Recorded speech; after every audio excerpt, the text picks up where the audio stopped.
Assalamu alaikum my viewers, good morning to all and welcome back to my channel Historical Discussion.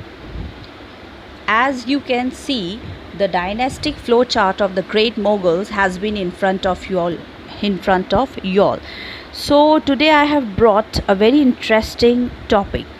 Now I'm going to drag your attention to Indian history. So my today's video is all about the great Mughals. So please subscribe my channel, those who haven't subscribed it yet, and don't forget to like and share my videos. Today I'm going to start from the great Mughals. This is part 1. It will be continued. See viewers, here as you can see, here is the dynastic flow chart of the great Mughals. We all know that Zahiruddin Muhammad Babur had laid down the foundation of Mughal dynasty in India. So you can see that the full name of Babur was Zahiruddin Muhammad Babur. He ruled India from 1526 till 1530. Then Naseeruddin Muhammad Humayun, his son, who ascended the throne from 1530 till 1540. And after that there was a gap because he was defeated by Sher Shah Suri, who ruled between that period, but once again Humayun got the chance and he took his throne and he started ruling from 1555 till 1556, sadly for 1 year. After that, Akbar the Great has ascended the throne. Jalaluddin Akbar, he ascended the throne. He ruled India from 1556 till 1604 AD. After that, Nuruddin Jahangir came into throne. He ruled India from 1605 till 1627 AD.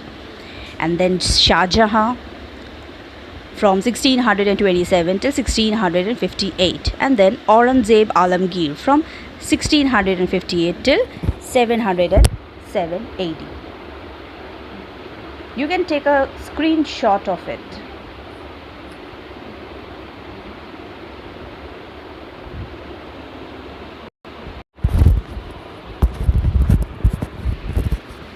Okay, after Aurangzeb, the later Mughals came.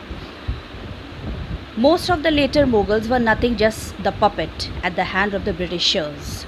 Bahadur Shah from 1707 till 1712 AD. Jahandar Shah from 1712 till 1718 AD. Farooq Siyar from 1713 till 1719 AD. Then Rafi ud Darajat. He ruled for a few months only, from February till June 1719 AD. Rafiul Dawla from June till September 1719 AD. That means they both ruled in the same year, but unfortunately ruled for few months. Then came into throne Muhammad Shah in 1719 till 1748. Ahmad Shah from 1748 till 1754. Alright, Alamgir II ascended the throne from 1754 till 1759 AD. Shah Alam II from 1759 till 1806 AD. Akbar II from 1816 till 1837. And last ruler of the great mightiest Mughal empire was Bahadur Shah II. He ruled from 1837 till 1857, till the Great Revolt of 1857. So this was all about the dynastic flow chart of the great Mughals. So this was all about the dynastic flow chart of the great Mughals. Now let's discuss about the Mughals. Who were they? Who were the Mughals? The Mughals, who are also sometimes described as Mongols, they were the original inhabitants of Mongolia, which was situated in the central part of Asia. They were very brave and warlike people who soon overran the whole of Turkestan, North China and many other neighboring territories. In 1221 AD, which year? In 1221 AD, during the reign of Iltutmish, they appeared for the very first time on the horizon of India under their leader Chinggis Khan. We are talking about the origins of Mughal. They first during in 1221 AD, during the reign of Iltutmish, they appeared for the first time on the horizon of India under the leadership of Genghis Khan. Since then, for the next 3 centuries, they attacked India over and over again, and they did not allow the sultans of Delhi to take a sign of relief. They proved nothing less than the disaster, less than the cause responsible for the Delhi Sultanate, and they did not take rest until they had thoroughly consumed it. We are talking about the great Mughals.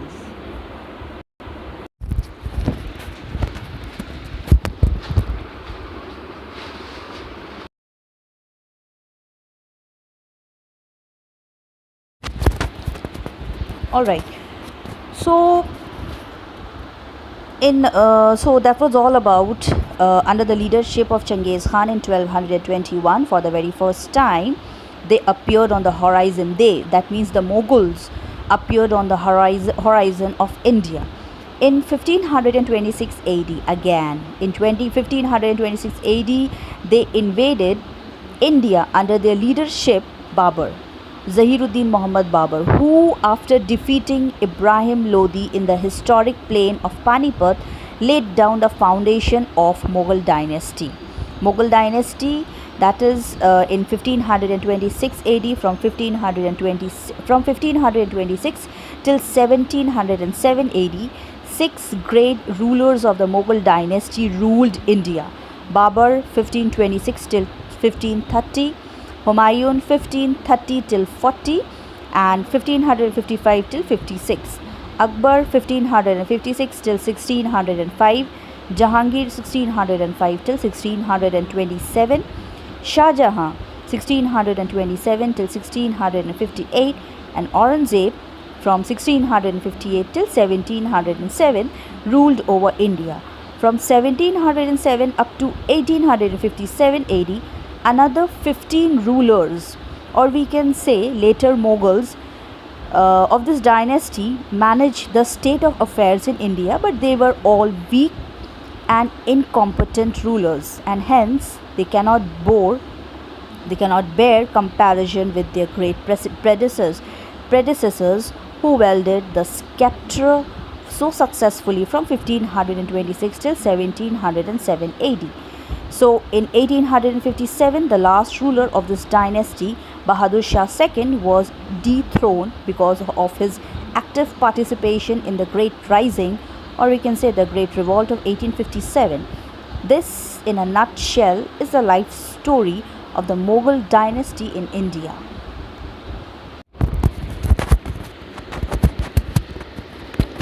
Alright, so that was all about the brief introduction of the mightiest and we can say great Mughal dynasty. So what were the political condition behind Babur's invasion? In the beginning of the 16th century, or on the eve of Babur's invasion, India presented a very sorry state of affairs. The whole country was divided into a number of small principalities and were engaged in fighting with each other. There was no paramount power in the country which could unite these warring states and give a united front. In the words of Dr. Ishwara Prasad, India was a congeries, that means small bodies. India was the small bodies of states at the opening of the 16th century and likely to be the easy prey of an invader. So that happened to India, who had the strength and will to attempt her conquest. In the northern part, there were many small states like those of Delhi, Punjab, Bengal, Jaunpur, Mewar, Malwa, Gujarat, Kashmir, Orissa, etc. And similar was the case with the southern part of India as well. So in order to form an idea of the political condition of India on the eve of Babur's invasion, a brief survey of these states would be very useful. Okay, number one is Kingdom of Delhi. The greatness of the Delhi Sultanate, which it enjoyed under the Khiljis and the Tughlaqs, had now been lost.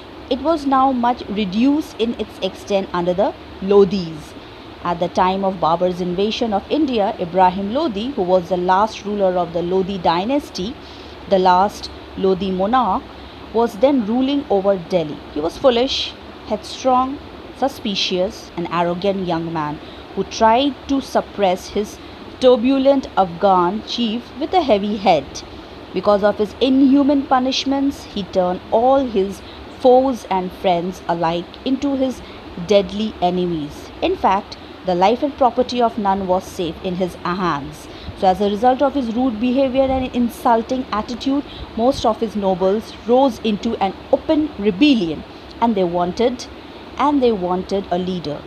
So much so that his own uncle Alam Khan, in coalition with Daulat Khan Lodi, who was once the faithful governor of Lahore, invited Babur, who was then the ruler of Kabul, to invade India. That means Babur was invited by Daulat Khan Lodi to invade India, and at that point of time Babur was ruling Kabul. Next, Punjab. What was what was the political condition of Punjab before the invasion of Babur? Till now, Punjab was a province of the Delhi Sultanate, but because of the naughty and insulting attitude of Ibrahim Lodi, its governor Daulat Khan Lodi had declared his independence. He could not tolerate the cruel and insulting treatment which was given to his son Dilawar Khan when he went to Delhi in order to pay a visit to the Sultan. He was then taken to a room where the victims of the Sultan's wrath lay suspended from the walls, and was frankly told that similar treatment would be given to them if even they tried to do the same thing. The frightened prince reached Lahore and narrated the whole story to his father. He was greatly enraged, and like all other Afghan nobles, he thought rebellion safer than subordination, and thus declared his independence. In order to escape the Sultan's wrath, he invited Babur to invade India.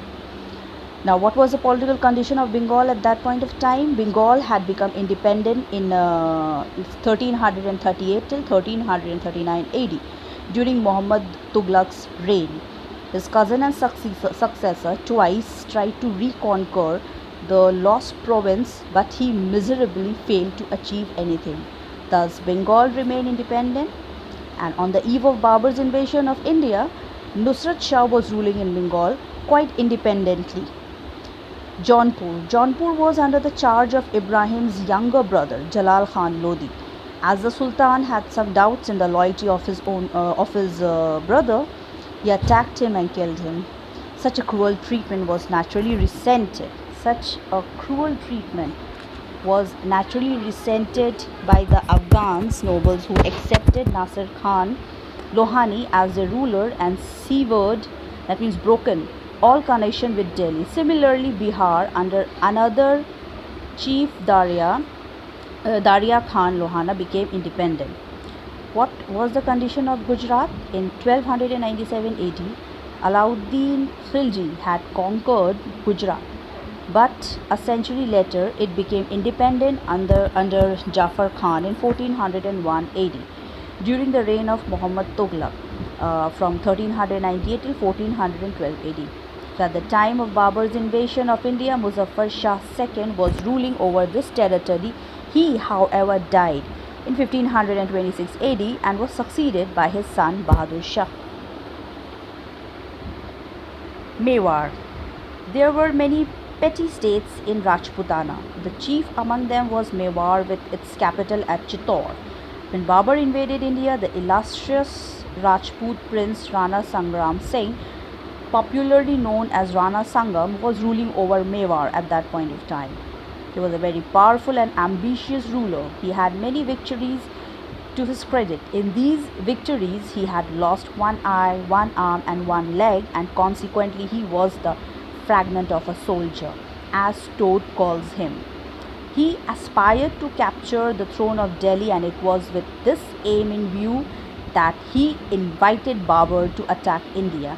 He was under this impression that Babur would conquer India, plunder it, and then return to Kabul, leaving the country free for him to realize his ambition of founding a Hindu empire in India.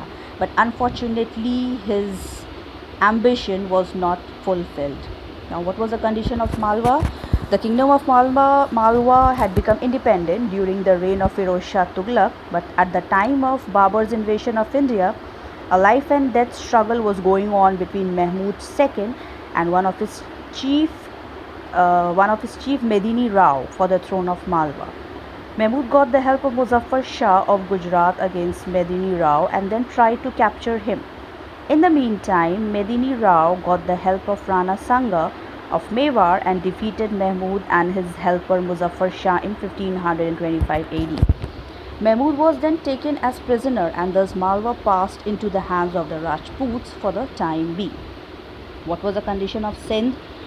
The province of Sindh had become independent towards the end of Muhammad Tughlaq's reign. Since then, the Sumra dynasty was ruling over this province when in 1520 AD, Shah Beg, who was the governor of Kandahar, invaded Sindh and occupied it. So, on the eve of Babur's invasion of India, Shah Beg's son Shah Hussain was ruling over Gujarat. What was the condition of Kashmir? Kashmir had also become independent of Delhi in 1333 AD during Muhammad Tughlaq reigns under Shah Mirza. But in the beginning of 16th century, confusion and disorder was reigning supreme in this hilly state as well. It was later on in 1540 AD that Hyder Ali, a relative of Humayun, conquered it. Condition of Khandesh. Taking the best advantage of the confusion that prevailed in India after Timur's invasion, Malik Faruqi, who was the governor of Khandesh, became independent. Since then, the rulers of Khandesh had to fight ceaseless war with the rulers of Gujarat. And from the end of the 15th century up to Babur's invasion, there was confusion and disorder everywhere in Khandesh until the state was annexed to the Mughal Empire during the Akbar's reign. The Deccan, how can you forget Deccan? During Muhammad bin Tughlaq's reign, the Bahmani and Vijayanagar kingdoms were founded in the Deccan.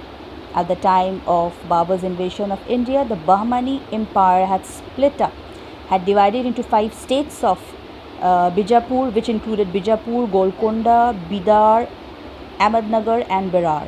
So to the south of these states lay the kingdom of Vijayanagar, which was very busy in fighting with his northern neighbors.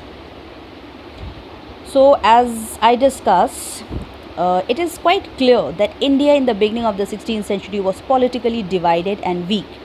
Both in the northern and the southern part of this subcontinent, there were numerous states which were always busy in fighting with each other. Such a state of affairs proved very helpful to Babur, and it has been rightly pointed out by Lane Pole, Babur's invasion of India was well timed. It was well timed. Okay, so this was all about the political condition of India before the invasion of Babur.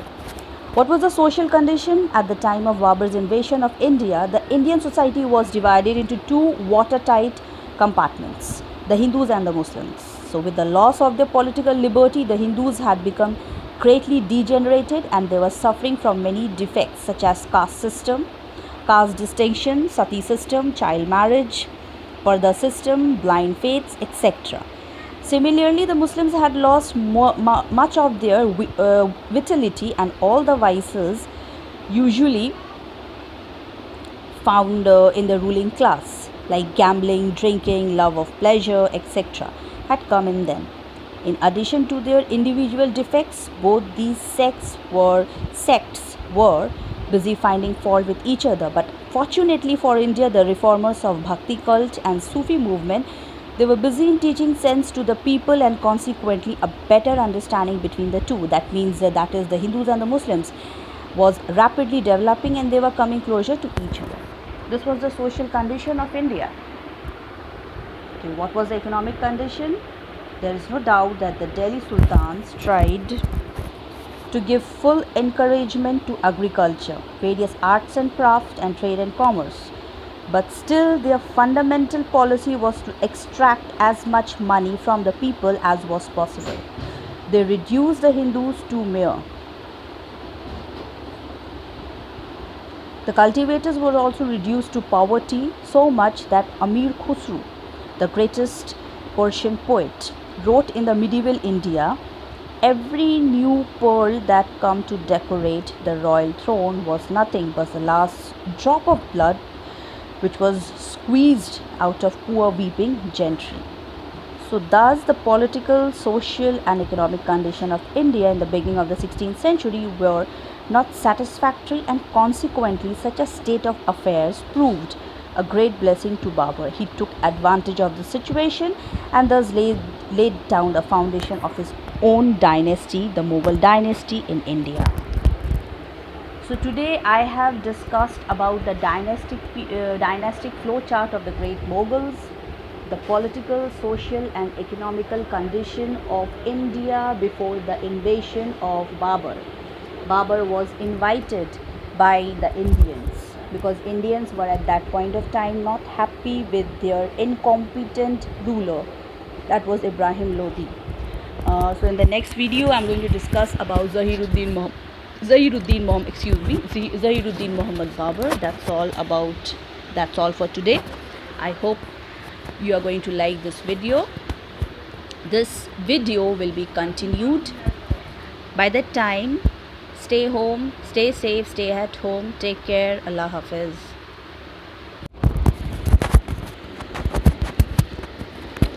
Alright, so that was all about the brief introduction of the mightiest and we can say great Mughal dynasty.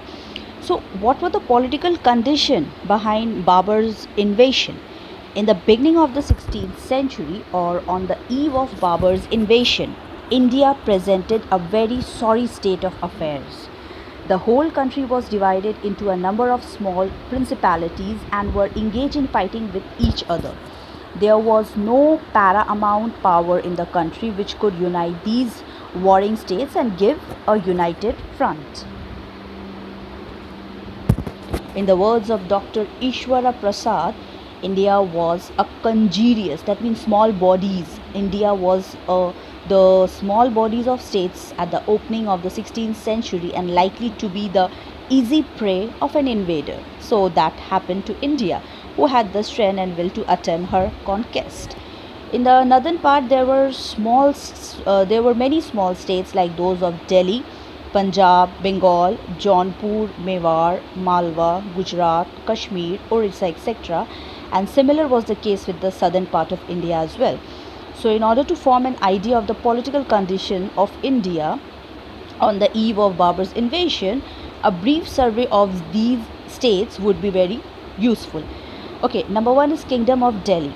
The greatness of the Delhi Sultanate, which it enjoyed under the Khiljis and the Tughlaqs, had now been lost. It was now much reduced in its extent under the Lodis.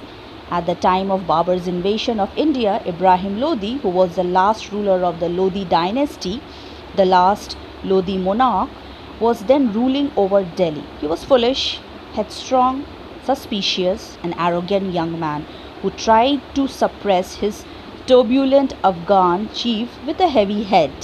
Because of his inhuman punishments, he turned all his foes and friends alike into his deadly enemies. In fact, the life and property of none was safe in his hands. So as a result of his rude behavior and insulting attitude, most of his nobles rose into an open rebellion, and they wanted a leader. So much so that his own uncle Alam Khan, in coalition with Daulat Khan Lodi, who was once the faithful governor of Lahore, invited Babur, who was then the ruler of Kabul, to invade India. That means Babur was invited by Daulat Khan Lodi to invade India, and at that point of time Babur was ruling Kabul. Next, Punjab. What was the political condition of Punjab before the invasion of Babur? Till now, Punjab was a province of the Delhi Sultanate, but because of the naughty and insulting attitude of Ibrahim Lodi, its governor Daulat Khan Lodi had declared his independence. He could not tolerate the cruel and insulting treatment which was given to his son Dilawar Khan when he went to Delhi. in order to pay a visit to the Sultan. He was then taken to a room where the victims of the Sultan's wrath lay suspended from the walls and was frankly told that similar treatment would be given to them if even they tried to do the same thing. The frightened prince reached Lahore and narrated the whole story to his father. He was greatly enraged, and like all other Afghan nobles, he thought rebellion safer than subordination, and thus declared his independence. In order to escape the Sultan's wrath, he invited Babur to invade India.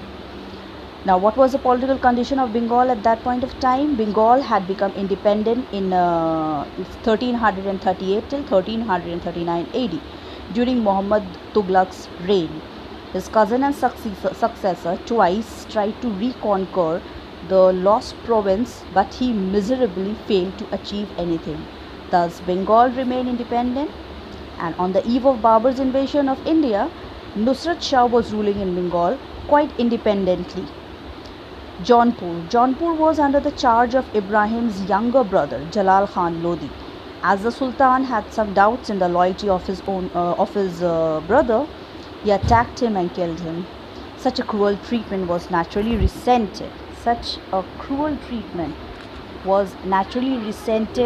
the Afghans nobles, who accepted Nasir Khan Lohani as their ruler and severed, that means broken, all connection with Delhi. Similarly, Bihar, under another chief Daria Khan Lohana, became independent. What was the condition of Gujarat? In 1297 AD, Alauddin Khilji had conquered Gujarat, but a century later it became independent under Jafar Khan in 1401 AD during the reign of Muhammad Tughlaq from 1398 till 1412 AD. So at the time of Babur's invasion of India, Muzaffar Shah II was ruling over this territory.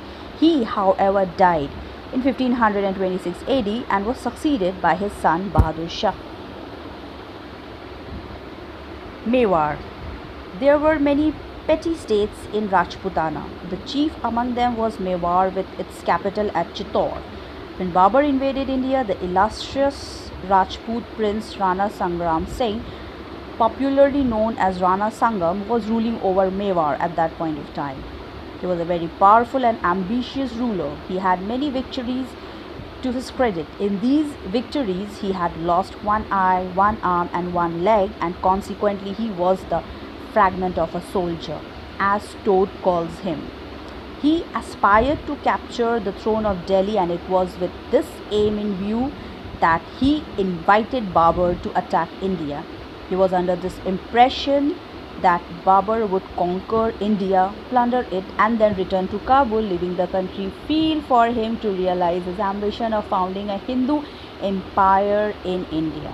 But unfortunately, his ambition was not fulfilled. Now, what was the condition of Malwa? The kingdom of Malwa had become independent during the reign of Firoz Shah Tughlaq, but at the time of Babur's invasion of India, a life and death struggle was going on between Mahmud II and one of his chief Medini Rao for the throne of Malwa. Mahmud got the help of Muzaffar Shah of Gujarat against Medini Rao and then tried to capture him. In the meantime, Medini Rao got the help of Rana Sanga of Mewar and defeated Mahmud and his helper Muzaffar Shah in 1525 AD. Mahmud was then taken as prisoner, and thus Malwa passed into the hands of the Rajputs for the time being. What was the condition of Sindh? The province of Sindh had become independent towards the end of Muhammad Tughlaq's reign. Since then, the Sumra dynasty was ruling over this province when in 1520 AD, Shah Beg, who was the governor of Kandahar, invaded Sindh and occupied it. So on the eve of Babur's invasion of India, Shah Beg's son Shah Hussain was ruling over Gujarat. What was the condition of Kashmir? Kashmir had also become independent of Delhi in 1333 AD during Muhammad Tughlaq reigns under Shah Mirza.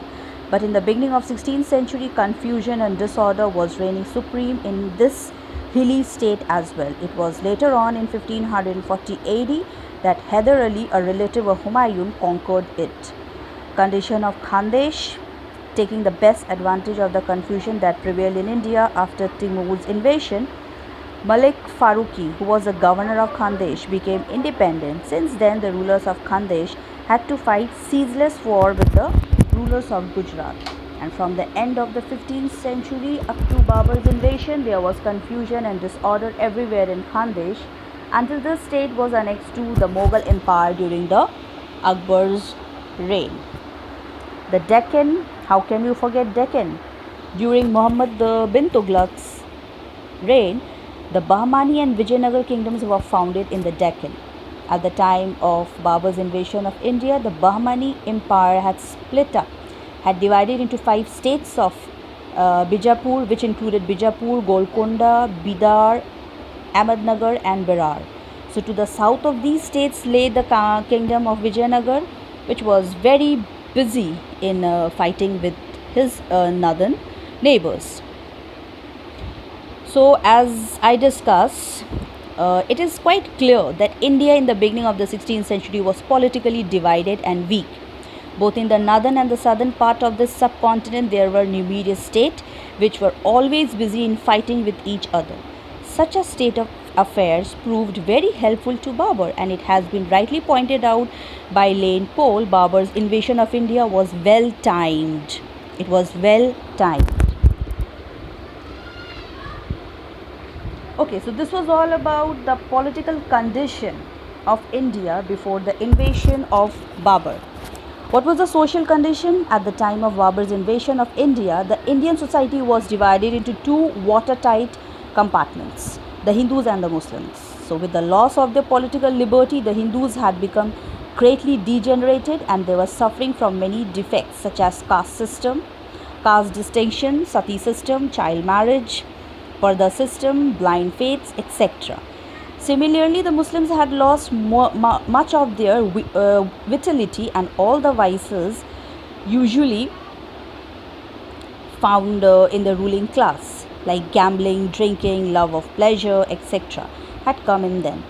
In addition to their individual defects, both these sects were busy finding fault with each other. But fortunately for India, the reformers of Bhakti cult and Sufi movement, they were busy in teaching sense to the people and consequently a better understanding between the two. That means that is the Hindus and the Muslims was rapidly developing and they were coming closer to each other. This was the social condition of India. Okay, what was the economic condition? There is no doubt that the Delhi Sultans tried to give full encouragement to agriculture, various arts and craft, and trade and commerce. But still, their fundamental policy was to extract as much money from the people as was possible. They reduced the Hindus to mere.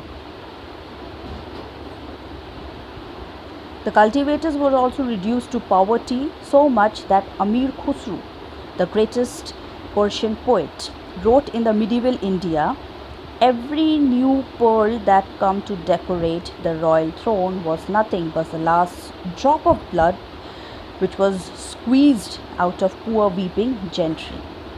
So thus the political, social and economic condition of India in the beginning of the 16th century were not satisfactory, and consequently such a state of affairs proved a great blessing to Babur. He took advantage of the situation and thus laid down the foundation of his own dynasty, the Mughal dynasty in India. So today I have discussed about the dynastic flow chart of the great Mughals, the political, social and economical condition of India before the invasion of Babur. Babur was invited by the Indians because Indians were at that point of time not happy with their incompetent ruler, that was Ibrahim Lodi. So in the next video I'm going to discuss about Zahiruddin Muhammad Babur. That's all for today. I hope you are going to like this video. This video will be continued.